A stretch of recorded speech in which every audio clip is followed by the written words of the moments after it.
납세자가 돈을 빌려주고 차용증을 안 썼습니다. 그런데 채무자에게 가등기는 했어요. 이런 경우에 증여가 아니라 빌린 돈으로 인정을 받았을까요? 안녕하세요, 김민식 세무사입니다. 가족 간에 돈을 빌려줄 때 차용증을 작성하라는 말은 정말 많이 들어보셨을 겁니다. 그런데 우리가 차용증만 쓰면 국세청은 다 인정해 줄까요? 그렇지 않습니다. 실제로 국세청은 단순하게 차용증이 작성됐다라는 사실 말고도 그 차용증이 일반적인 상식에 비춰서 정상적인 거래 관행을 따르고 있는지를 중요하게 보는데요. 시중에서는 사실 이 부분에 대한 설명이 좀 부족합니다. 그래서 오늘은 차용증을 어떻게 써야 국세청에 안 걸리는지를 한번 중점적으로 다뤄보도록 하겠습니다. 자, 우리가 차용증을 쓰고 가장 기본적으로 지켜야 하는 사항이 있습니다. 바로 해당 차용증의 공증 또는 내용증명인데요. 이걸 왜 하는 걸까요? 기본적으로 국세청은 과거의 특정한 시점에 해당 거래가 진짜 증여가 아니었는지를 궁금해합니다. 그런데 조사가 나왔다라고 가정을 해볼게요. 통장 계좌에는 이체 내역만 있고 차용증에 대한 공증이나 내용 증명이 없으면 이게 무이자 차용인지 증여인지 사실 조사관들은 알 수가 없는 것이죠. 제가 또 이 말씀을 드리면 세무사님 그냥 그때 가서 그 날짜로 차용증 쓰면 되는 거 아니에요? 라고 여쭤보시는데 요즘 국세청 시스템이 굉장히 좋아져서 그렇게 소급 작성한 문서는 문서 검증을 통해 작성 시점을 다 분석할 수가 있기 때문에 괜한 의심만 더 사게 되는 그런 난처한 상황이 올 수가 있습니다. 따라서 내용 증명이나 공증은 꼭 해놓는 게 좋다라고 보시면 되겠습니다. 그러면 차용증의 이자는 얼마로 써야 될까요? 자, 제가 딱 말씀드리겠습니다. 원금 2억 1,700만 원까지는 무이자가 가능하고요. 원금 2억 1,700만 원 초과하는 금액은 4.6% 쓰시면 됩니다. 왜 그러냐? 제가 여러 번 다른 영상을 통해 말씀을 드렸지만 국세청에서는 연 4.6%의 이자율을 가정해서 덜 받은 이자가 1년에 1,000만 원을 넘는 경우에만 증여세를 과세하기 때문에 기준을 2억 1,700만 원으로 구분한 것입니다. 자, 그럼 무이자로 빌릴 때도 차용증을 써야 하냐? 네, 써야 합니다. 이건 이자가 있냐 없냐가 중요한 게 아니라 우리가 국세청에게 이 원금이 증여냐 아니냐를 보여주기 위해서 쓰는 것이기 때문에 무이자라도 당연히 차용증을 쓰셔야 합니다.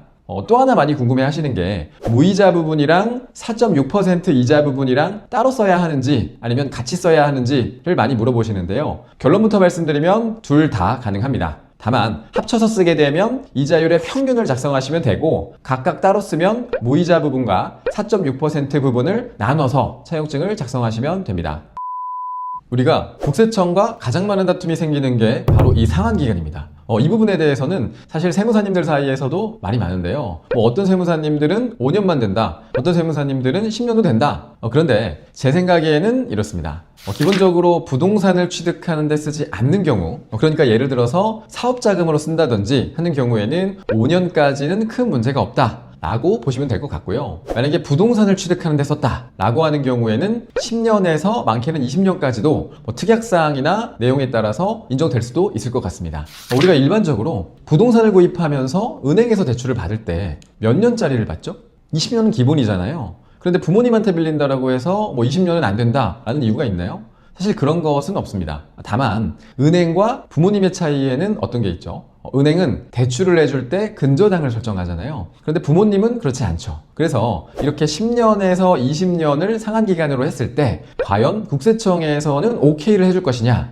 사실 이 부분에 대해서는 아무도 정확한 답변을 내려줄 수는 없습니다. 실제로 국세청이랑 다퉈봐야 하는 것이고 그 케이스별로 사실관계도 다 다르기 때문이죠. 그런데 개인적으로는 차용증에 특약사항과 근저당까지 해준다면 20년도 불가능하지는 않다라고 생각이 됩니다. 하지만 저는 대부분 납세자분들께서 상담을 오시면 부동산 관련 취득자금에 대한 차용증은 10년 정도로 추천을 드리고는 있습니다.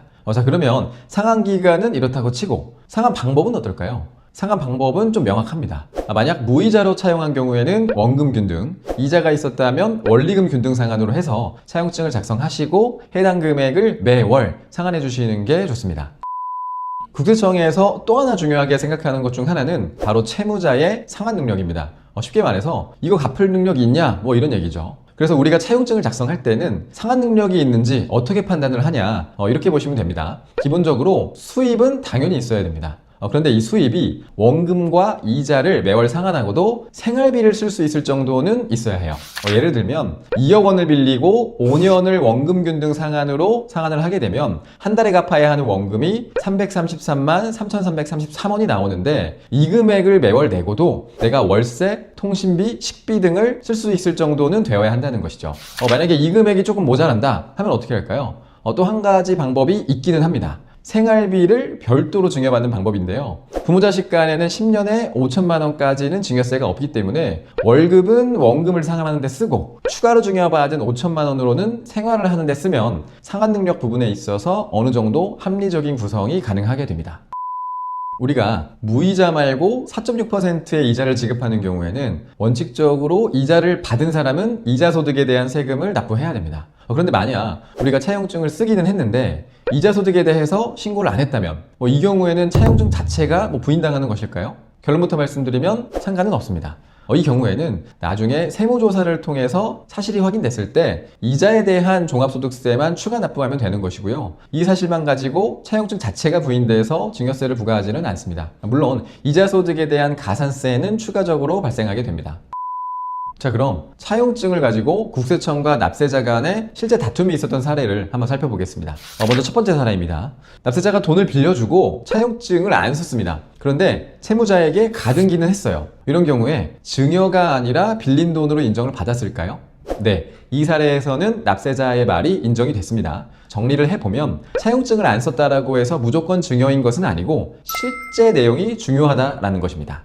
다음은 두 번째 사례입니다. 납세자가 돈을 빌려주고 차용증을 작성을 했는데 채무자가 돈이 없다라는 이유로 차용증 내용대로 이행을 안 했어요. 이 경우에는 증여세로 추징이 됐을까요? 네, 당연히 추징이 됐습니다. 작성한 차용증의 내용대로 이행을 하지 않는 경우에는 무조건 증여세로 추징이 된다. 이렇게 알고 계시면 되겠습니다. 마지막으로 세 번째 사례인데요. 이 사례는 조금 특이합니다. 납세자가 차용증을 쓰고 이자를 받고 이자 소득에 대한 세금 신고까지 완료를 했습니다. 그런데 법원에서는 이 차용증 자체를 부인했어요. 왜 그랬을까요? 차용이냐 증여냐라는 것은 전체적인 사실이 중요한 것이지 이자 소득에 대한 신고를 했다라는 것이 중요한 것은 아니다 라고 판단을 한 것입니다.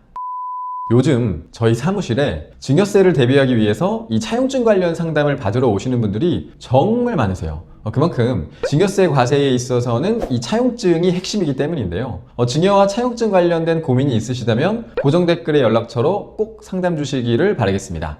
오늘도 영상이 유익했다면 구독과 좋아요 부탁드리겠습니다. 감사합니다.